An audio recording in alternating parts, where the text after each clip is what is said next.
دیار عشق میں اپنا مقام پیدا کر، نیا زمانہ نئے صبح و شام پیدا یہی دعوت دوں گا اپنے پیر و مرشد صاحبزادہ پیر انور محی الدین کو کہ وہ سٹیج پر آئیں۔ میں پیر صاحب سے درخواست کروں گا کہ وہ ڈائس پر آئیں اور مختصر سے اپنے خیالات کا اظہار کریں۔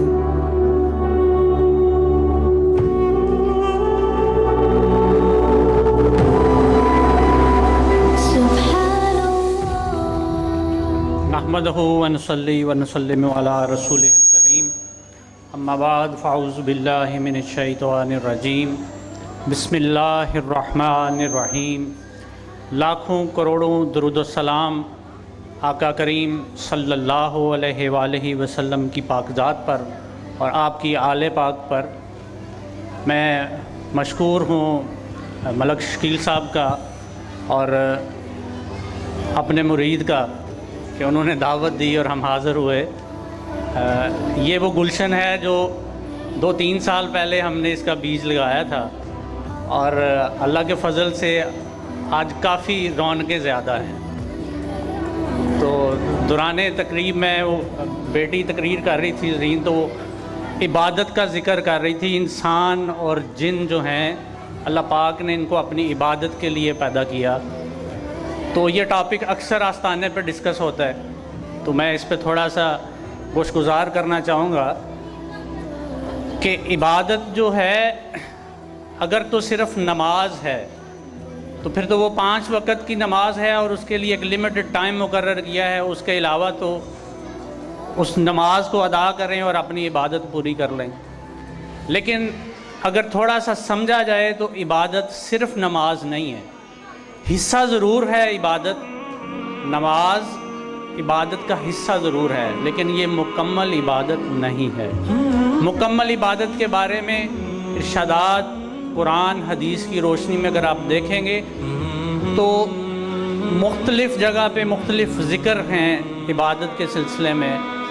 اگر کوئی شخص اپنے گھر سے علم کی نیت سے نکلا تو وہ عبادت کے لیے نکلا، اگر کوئی شخص اپنے گھر سے رزق حلال کمانے کی نیت سے نکلا وہ بھی عبادت کے لیے نکلا۔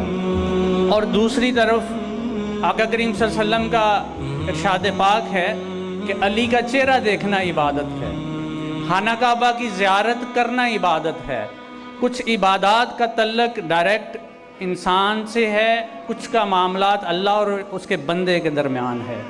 میں اس معاشرے میں جو محسوس کرتا ہوں کہ عبادات اعلیٰ اخلاق اور جو ہم ایک دوسرے کے ساتھ ہمارا برتاؤ ہے ہمیں اس میں بہتری لے کے آنی چاہیے، یہ بھی عبادت کا حصہ ہے۔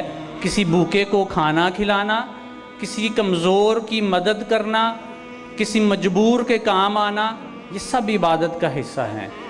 اور اللہ تعالیٰ کی ذات نے ہمیں اسی لیے پیدا کیا۔ اگر کوئی بندہ یہ کہے جی میں نے عبادت کر لی، 5 ٹائم کی نماز پڑھ لی، تو وہ اس کی غلط فہمی ہے، وہ ایک غلط فہمی میں مبتلا ہے۔ وہ کچھ معاملات ایسے ہیں جن پہ اللہ پاک کی ذات نے بھی کہا ہے کہ جو معاملات بندے اور بندے کے ہیں، حقوق العباد، وہ بندہ ہی بندے سے طے کرے گا۔ میں نے تو اپنے معاملات معاف کر دیے، لیکن بندے کے معاملات بندے ہی معاف کریں گے۔ ہمیں کوشش کرنی چاہیے کہ ہماری ذات سے کسی کو دکھ نہ ہو، ہماری ذات سے کسی کو تکلیف نہ ہو۔ اگر آپ کسی کو تکلیف میں مبتلا دیکھتے ہیں تو اس کو کوشش کریں کہ جو آپ کی ذات سے اس کی تکلیف دور ہو سکتی ہے اتنی تو ضرور کریں۔ اگر کوئی بھوکا ہے وہ آپ سے سوال کرتا ہے کھانے کا تو اس کو کھانا ضرور کھلائیں۔ اگر آپ کو کوئی زخمی مل جاتا ہے، کوئی لاچار مل جاتا ہے، کوئی بزرگ مل جاتا ہے، یہ حضور کی امت ہے، ہم سب یہ گلشن محمدی ہے، ہم اس میں آقا کے امتی ہیں۔ امتی ہونے کے ناطے مجھے ایک بڑا اچھا واقعہ یاد آ گیا کہ ایک موچی تھا، تو وہ پالش کرتا تھا جوتے اور اس کو مطلب سیتا تھا۔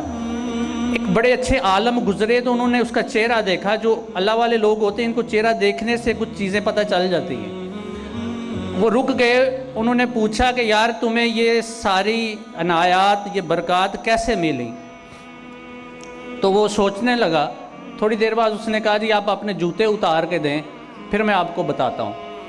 جب انہوں نے جوتے اتارے، جوتے اس نے پالش کیے، اپنے سینے کے ساتھ رگڑ کے تو چمکا کے ان کے قدموں کے آگے رکھے. تو جب رکھے نا تو ان کو بولنے لگا جی یہ سب کچھ مجھے اسی جگہ سے اور اسی عمل سے ملا ہے. وہ کہنے لگے یار میں نے تمہاری بات مجھے سمجھ نہیں آئی, میں نے بڑی احادیث کتابیں پڑھی, قرآن پڑھا, تفسیر پڑھی, تو مجھے اس بات کی سمجھ نہیں آئی. اس نے کہا جی میں جب بھی جوتا پالش کرتا ہوں تو میں اس نیت سے کرتا ہوں کہ یہ آقا کریم صلی اللہ علیہ وسلم کے امتی کا جوتا ہے, اور اسی چیز نے مجھے یہاں سے یہاں تک لے کے آیا. میں نے کتاب کوئی نہیں پڑھی, یہ سب ان کے کرم کی بات ہے. تو ہم نے ایک دوسرے سے جو محبت اور اعلیٰ اخلاقیات قائم کرنی ہے تو اس لیے کرنی ہے کہ ہم بھی سرکار کے امتی ہیں, اور جو میرے ساتھ بیٹھا ہے جو آیا ہے وہ بھی آقا کریم صلی اللہ علیہ وسلم کا امتی ہے. ہم نے آقا صلی اللہ علیہ وسلم کی نسبت کو دیکھنا ہے, ہم نے آقا کریم صلی اللہ علیہ وسلم کی خوشی کو دیکھنا ہے, آپ کی رضا کو دیکھنا ہے, پھر ہمیں خوشی ملے گی, پھر ہم کامیاب ہوں گے.